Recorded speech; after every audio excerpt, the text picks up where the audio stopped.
你好，我叫侯志宇，出生于1994年10月3日。我名字的含义很简单，就是我的父母希望我的志向像宇宙一样广阔，好男儿志在四方。受到我父亲的影响，我从小就对中国的古诗词有着浓厚的兴趣。随着我逐渐长大，接触到了拼音，我每周都要去书店转转。平时的大多数时间，我也都在各类书籍的陪伴下度过。小学阶段，我一直是班里的班长，主持了大量的班级和校级活动。通过每次准备讲稿，我逐渐形成了一种自己的独特的写作方式，而且这些经历在我的性格塑造方面也大有裨益。初中和高中是我对古诗词提升理解的一个重要阶段。小学只是对古诗词进行简单的理解和背诵，而初高中要求我们对诗词背后的含义以及诗人人生境遇的深度解读。令我印象深刻的就是高中备战高考语文的情景。中国大陆的高考语文题形式非常丰富多样，包括拼音、错别字、判断病句、诗词鉴赏、文言文阅读和现代文阅读等等，要求同学们对文字的阅读既要快又要准。当然，答题的语言也要简洁精炼，逻辑得当。我相信经历过高考洗礼的我，对中文的掌握还是比较全面的。进入大学后，学习不再是生活的全部，自由的环境给我们每个人无限种可能，所以我们的生活完全由我们自己来书写。大一的时候，我参加了学校的爱心支教活动，支教地点就是我们学校附近的一所农民工子弟小学。我在那里教4年级美术，在那半年里，我深切感受到了孩子们求知若渴的心情。虽然我只负责教他们画画，但我希望通过每次课堂上短短的40分钟，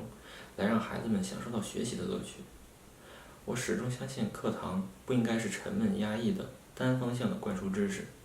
更应该是充满互动的一场游戏。每个同学都参与其中，通过积极思考和认真完成老师布置的各项任务来领会教学内容。所以我每次备课工作都非常的认真，教案里也会详细准备好各种活动，来让每个孩子感受到美术的乐趣。所以我对教学还是有一定的经验的。如果我能有幸成为中文助教，我有信心能够出色地完成各项教学任务，并让同学们真正爱上中文。除了爱心支教，我还在课余时间参与了很多其他活动，其中我曾在国家体育场鸟巢做了半年志愿者。每个周末我都会出现在鸟巢贵宾区的门口。那时我的工作主要是2部分，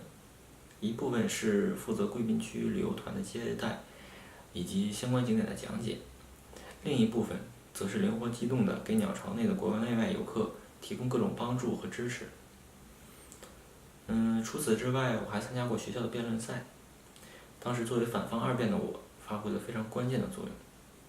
首先要认真听完正方1辩的开篇陈述，并且从它的存在的漏洞中开始我的陈词。接着就是跟正方2辩的辩论，要及时的对对方的论点、论据、推理逻辑展开分析，并且开始攻击。我在之前做了充分的准备，整场辩论都进行得酣畅淋漓，语言冲突和交锋不断，最终我带领我们班赢得了这场胜利。这些活动都对我的中文语言能力的不同方面有着不同程度的提高，也让我对中文语言产生了更加浓厚的兴趣。但是我也从来没有想过，在来到美国这片土地之后，还能有这样一次机会，能够让我发挥我的中文能力，给别人带来帮助。我非常渴望这个中文助教的机会，而且我也坚信自己可以做一名称职的助教。无论是课前备课、课后答疑，还是日常的沟通和交流，我都会尽力做到最好。希望我的努力能让更多的人学好中文，爱上中文。谢谢。